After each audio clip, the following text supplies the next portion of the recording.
మీరు కనుక ఏజింగ్ ని స్లో చేసుకోవాలంటే సింప్లెస్ట్ గా ఫాస్టింగ్ చేస్తున్నారు. ఫాస్టింగ్ వల్ల ఏజింగ్ కి ఎట్లాంటి బెనిఫిట్స్ ఉంటాయి? First thing, it improves your metabolic health. ఈ ఫాస్టింగ్ అనేది మీ ఇన్సులిన్ సెన్సిటివిటీని, తర్వాత బ్లడ్ షుగర్ ని కంట్రోల్ చేసి, ఈ ఇన్సులిన్ సెన్సిటివిటీ అనేది ఇప్పుడు మనం హ్యూమన్స్ ఎక్కువ బతకడానికి మెయిన్ ఇంపార్టెంట్ ఫ్యాక్టర్ అని మనకు రీసెర్చ్లో తెలిసింది. సో ఇన్సులిన్ సెన్సిటివ్ పెంచడానికి fasting is a wonderful choice.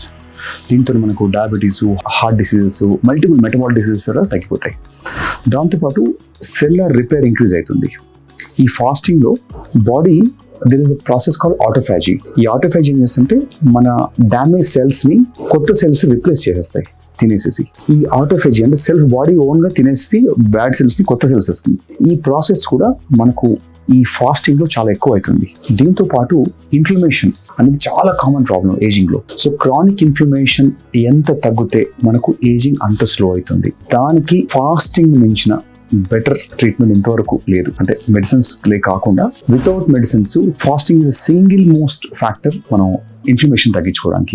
ఈ ఫాస్టింగ్ తోని చాలా యానిమల్ స్టడీస్ లో తెలిసింది ఏంటంటే, ఏ యానిమల్స్ అయితే ఎక్కువ ఫాస్టింగ్ ఉంటాయో, లో క్యాలరీ రిస్ట్రిక్టెడ్ డైట్ ఉంటాయో, అవి ఎక్కువ రోజులు బతుకుతున్నాయి. మనకు ఫుల్ ఫుడ్ ఇచ్చిన యానిమల్స్ కి ఫాస్టింగ్ ఉన్న యానిమల్స్ లో చూస్తే, ఫాస్టింగ్ ఏదైతే ఫుడ్ లేకుండా తక్కువ ఉన్న animals they started living longer. So దీన్నే టైం రిస్ట్రిక్టెడ్ ఈటింగ్ అంటారు. అంటే మనం ఫుడ్ ఒక రిస్ట్రిక్టెడ్ టైమ్స్లో, ఇప్పుడు మనం ఫాస్టింగ్ చేసిన యూజువల్గా మార్నింగ్ 6 నుంచి ఈవినింగ్ 6 వరకు, ఇది ఇప్పుడు రంజాన్ సీజన్లో. ఇఫ్ కాకుండా ఇంటర్మిటెంట్ ఫాస్టింగ్ అంటారు. దాంట్లో చాలా మంది ఇప్పుడు ఫ్యూ ఇయర్స్ ప్రాక్టీస్ చేస్తుంటారు. ఇంటర్మిటెంట్ ఫాస్టింగ్లో 16 hours ఫాస్టింగ్ చేసి 8 hours టైం రిస్ట్రిక్టెడ్ ఈటింగ్ అంటాం.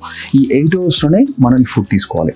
ఈ ఫుడ్ తీసుకున్నప్పుడు ఫుడ్ కూడా వెరీ హై క్యాలరీ తీసుకుంటే మళ్ళీ మీకు మనం డిస్కస్ చేసిన బెనిఫిట్స్ రాకపోవచ్చు. మీ బాడీకి, మీ మెటబాలిజం తగ్గట్టుగా మీ వెయిట్ లాస్ స్పెషలిస్ట్ కానీ, మీ న్యూట్రిషనిస్ట్ కానీ, లేదంటే మీ మెటబాలిక్ డాక్టర్స్ ఎవరంటే వాళ్ళు రెస్ట్రిక్ట్ చేసినట్టుగా మీ under calorie with time restriction కనుక మనం మేనేజ్ చేయగలిగితే, మీరు ఇంటర్మీడియట్ ఫాస్టింగ్ అంటే నైట్ ఎట్లాగో అందరం 12 hours ఫాస్టింగ్ ఉంటాం, 6 to 6, దానికి యాడెడ్ ఇంకొక 6 hours యాడ్ చేయగలిగితే it will become almost morning 6 నుంచి ఇంకో 6 hours, అంటే 12 + 6 18 hours ఫాస్టింగ్ అయిపోతుంది. కొంచెం తగ్గించుకొని 10 o'clock to ఈవినింగ్ 8 hours, 10 నుంచి 8 hours ఎప్పుడు ఎంతవరకు ఆ విండోలో మీరు 1 or 2 meals కనుక తీసుకున్నా కూడా మనకి దీంట్లో అన్ని రకాల బెనిఫిట్స్ మనం డిస్కస్ చేసిన బెనిఫిట్స్ అనేవి కూడా ఉంటాయి.